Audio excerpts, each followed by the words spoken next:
la Chine et le monde depuis 1949. Avant de rentrer dans le vif du sujet, il faut comprendre qu'est-ce qu'est la Chine avant 1949.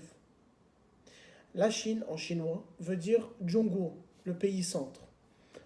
Ceci montre que la Chine se considérait toujours comme le pays moteur du monde, comme la plus grande puissance du monde. Mais entre 1850 et 1950, la Chine plonge dans le siècle de la honte.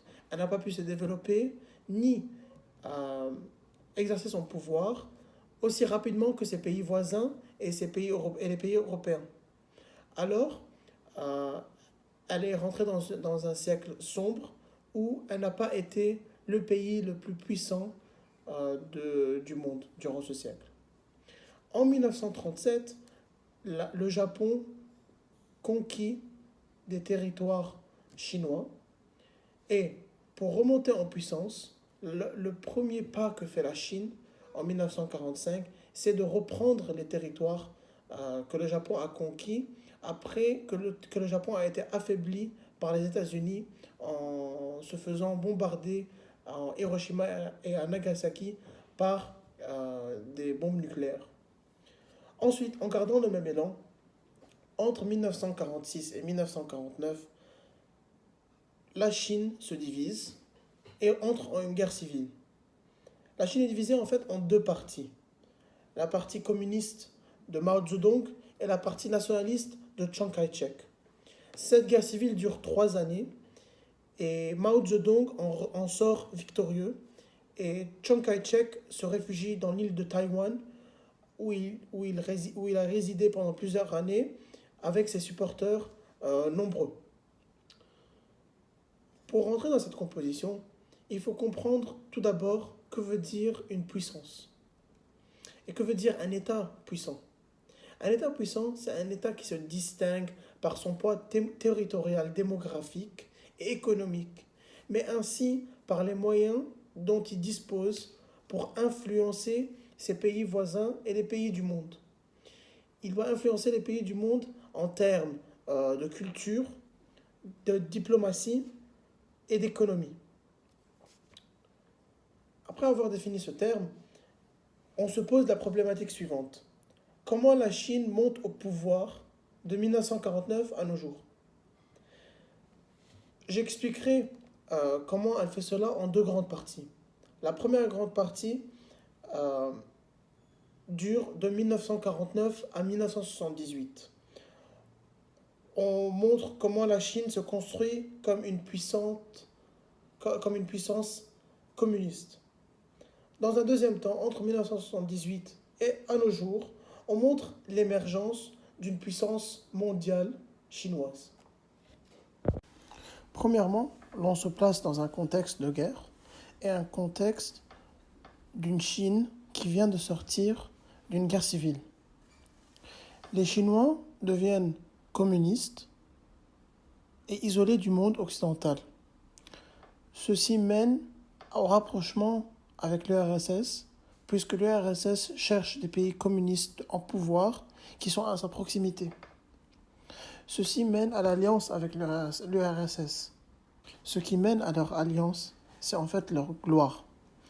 Les communistes ont gagné la guerre civile de la Chine et c'est l'alliance des États communistes le plus puissant.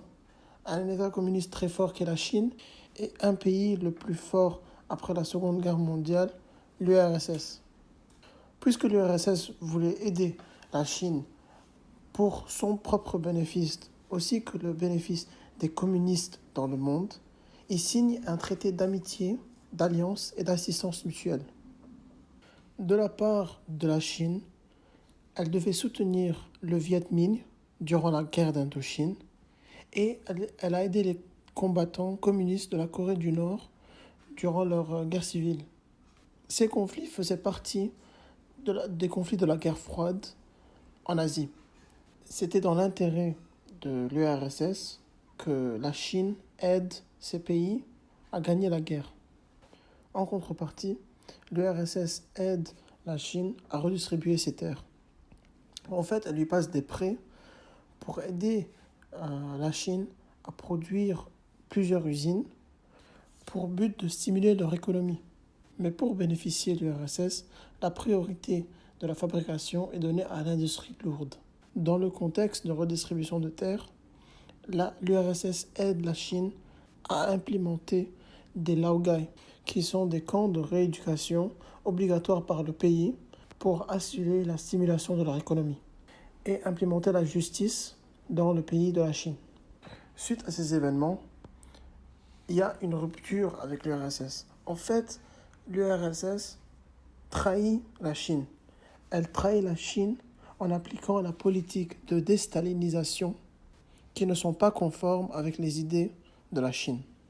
Dû à cette rupture, l'URSS retire les Russes de la Chine. Ça veut dire qu'elle retire tous les techniciens russes en Chine.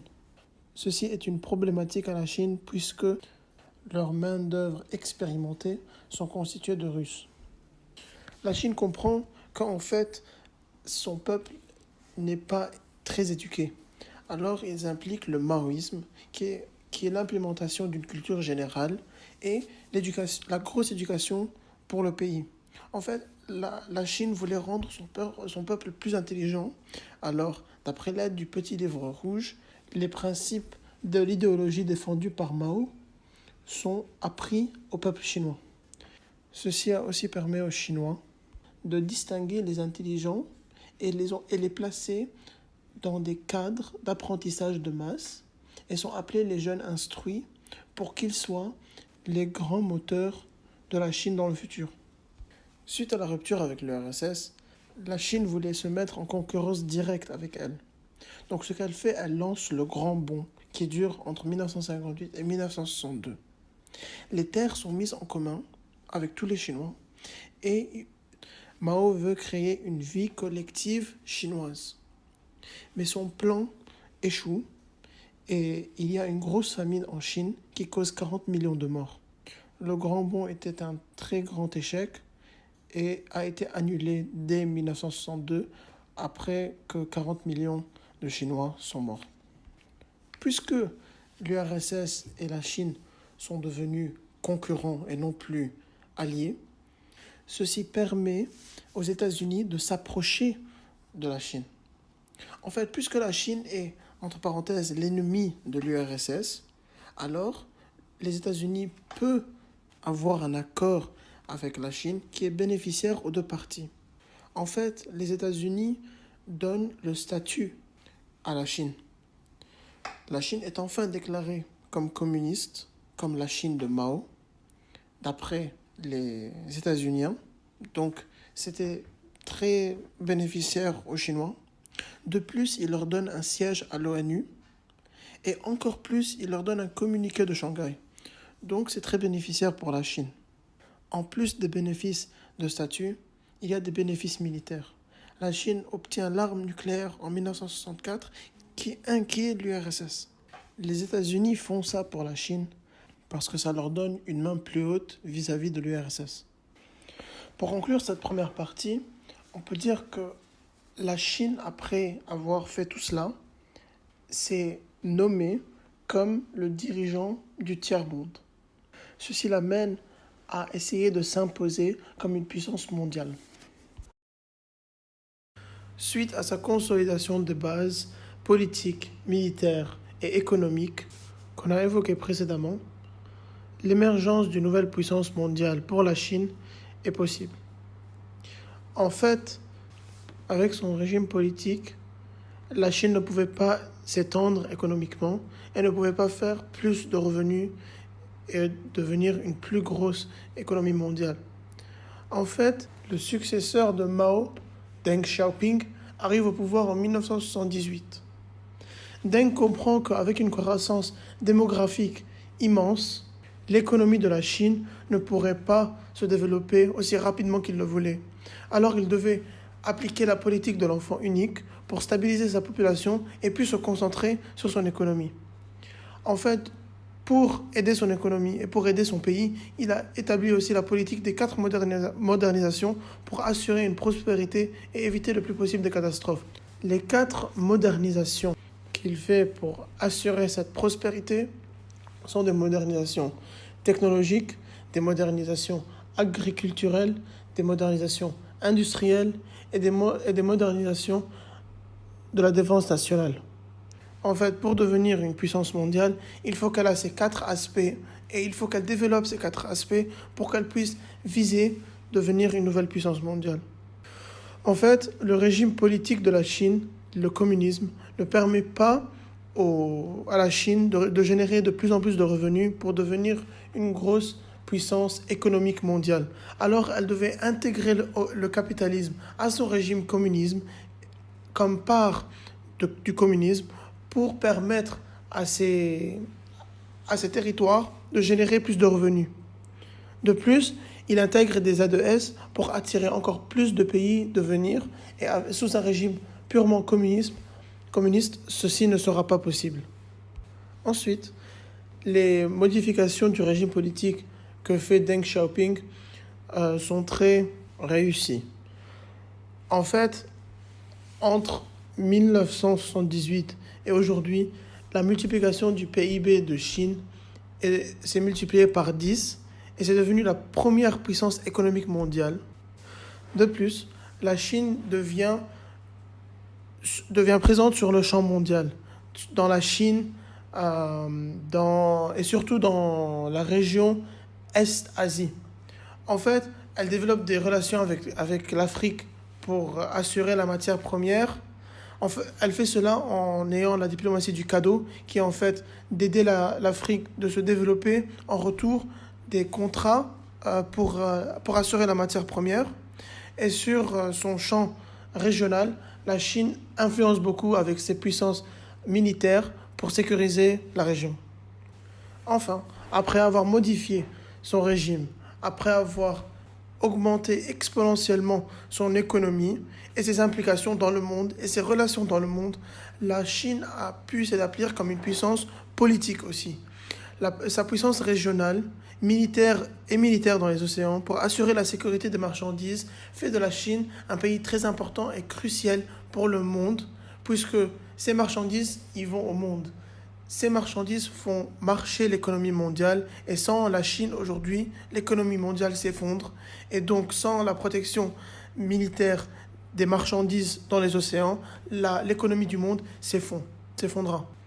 Pour ne pas s'associer à n'importe lequel pays, la Chine a développé à l'aide de 4 autres pays le système des BRICS et s'est assuré un siège de sécurité à l'ONU, puisque c'est tellement important qu'elle les a. Pour conclure cette deuxième partie, les changements politiques faits par Deng Xiaoping ont permis à la Chine de sécuriser et d'atteindre leur objectif tant attendu de devenir une puissance internationale importante dans les domaines de l'économie, de la politique et militaire. De plus, l'État devient de plus en plus complet à devenir une puissance monde. Mais aujourd'hui, avec un monde multipolaire, il est très dur de devenir la plus grande puissance mondiale.